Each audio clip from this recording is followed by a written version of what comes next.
The 2026 Twigs. 2020. the 2026 NFL draft started predictably with Indiana's Fernando Mendoza going first overall to first overall to the Las Vegas Raiders.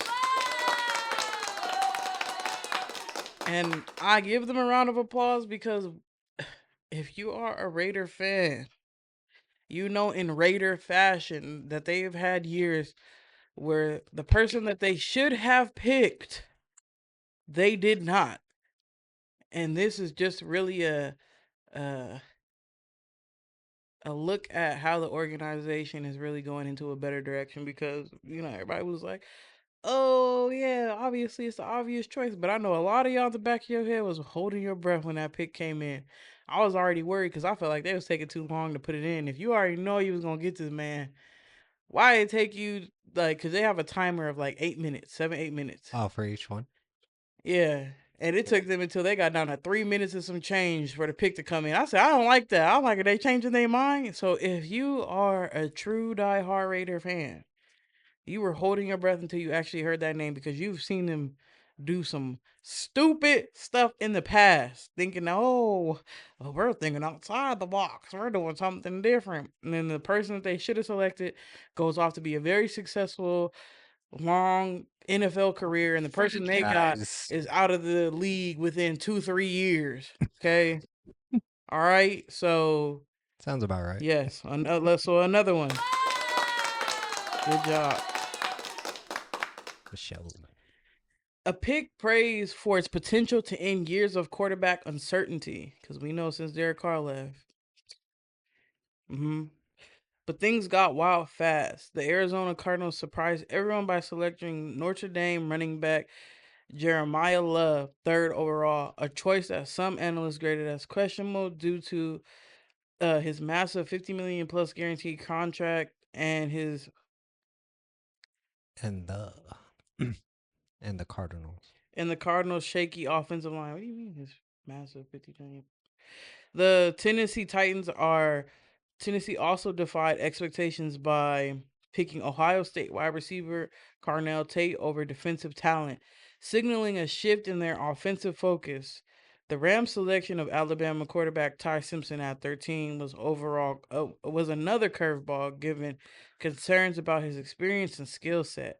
Raiders GM John Spytek emphasized a cautious approach for Mendoza's development, planning for him to start behind veteran Kirk Cousins.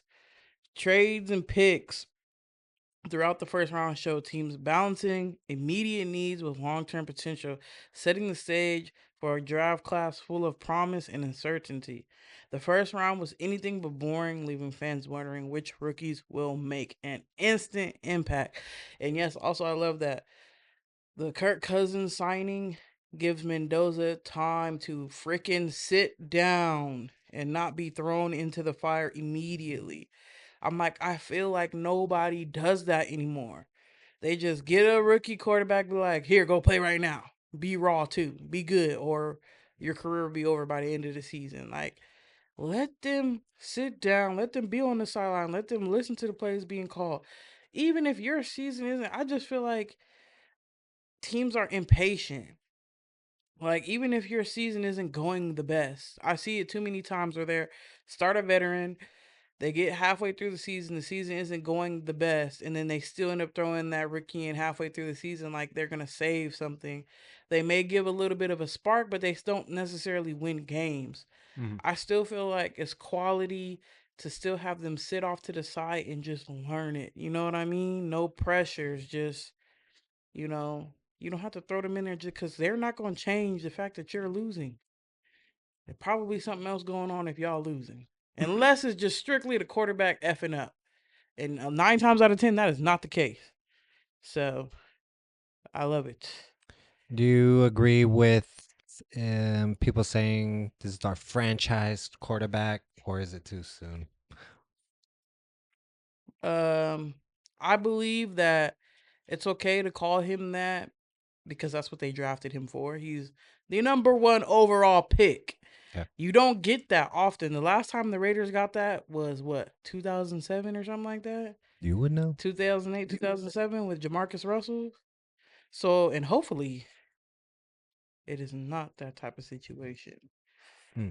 But you would hope that this is your franchise quarterback because it's been it's been a long time since the Raiders had a number one pick. So you hope that you're picking the guy of the future. And I'm gonna pretend like they did until it's true. So I don't think that's who he is. That's who they drafted him to be. So looking at these other ones, were you curious following up on? Did you see any I'm ones that look promising? surprised Ooh, by the Ty Simpson. okay. I'm like, dang, y'all picked number 13 and y'all went for a quarterback because I know they're currently trying to um extend Matthew Stafford. I know Jimmy G was contemplating retirement, but I'm like, I feel like kind of y'all could have got something else. You know what I mean? I'm like, y'all have Matthew Stafford still, and you use your first round pick for a quarterback. It kind of reminds me of when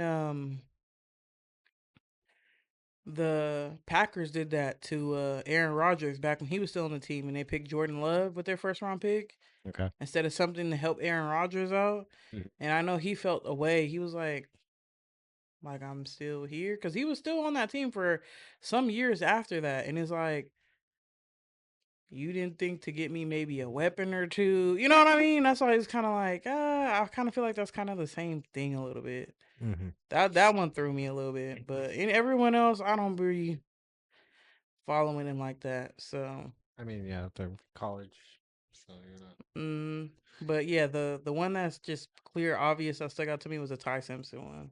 Okay. Raiders reportedly hosted top defense tackles Kaden McDonald and Christian Miller on visits during the draft weekend, highlighting a focus on run defense. Anything on that? I'm sorry, say that one more time. Kaden McDonald, Christian Miller visits draft weekend, highlighting a focus on run defense. Um, I wish we were able to get him, but Oh yeah, it's fucking round two. So no, they didn't. Do you want to yeah, update? they ended up trading down, and they could have gotten let me see, because I think the Texans ended up grabbing the guy, Caden McDonald. I think the Texans is who grabbed him. But they traded down, but they got really good value though. That's the thing. They got really good value because it was like, dang. Um, Let me find the exact what they gave up for it because I just seen it. Okay. New York Jets GM Joe Douglas indicated David Bailey's pass rushing ability was key to fixing last season's league low 26 sacks. Again, this is from yesterday, so I didn't get any new stats for this today. Uh, Arizona Cardinals coach Jonathan Gannon admitted the offense line will need serious upgrades to support Jeremiah Love's running game. Tennessee Titans head coach Mike Vrabel praised Carnell Tate's contested catchability and predicted the he'll be a go-to target soon, and stuff about Vrabel. Um, yeah, a lot of news on him for some reason. Rams GM Les Snead defended the Ty Simpson pick, saying the team values his potential and plans to develop him carefully behind Matthew Stafford. Yeah, so the Texans traded up to number 36. Houston got 36 and 117, and Las Vegas received number 38 and 91. So they were able to move up significantly in the third round, which is big to only have to move back two spots. So you're not gonna that's good value. You're not gonna pass that up. So yes, they didn't get who everybody wanted him to get in the second round because when he was still available when they made that trade, and that's who everybody wanted. But that was good value. You can't be mad at that at the end of the day. So yeah, no, they did not get McDonald. I think that's who the Texans got. So yeah, Okay. I think as of right now though, I think they're having a pretty good draft as of right now though. They're Spytech is making some good moves. He's making some good moves. Gonna have to. Sheesh. Any final thoughts, Jess? Or are you just excited? I'm excited, and next week we'll bring it up again once the draft is actually complete Yeah. and kind of where everybody seems like they're headed uh this season with their rookies. Who got day one? Who we think they have? Who got the most day one starters, instant impact rookies? Who seems like they just was just playing around in the draft and was just grabbing whatever. Who got So massive deals and yeah, deals going around and also keep looking years? for the trades that happen with actual players that are already on NFL teams Yeah. because that is actively happening right now as well. So Free agents and yeah.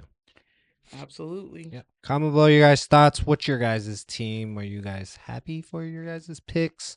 Yeah, it's still picks today. I think that's over and tomorrow too. So comment below your guys' thoughts on that.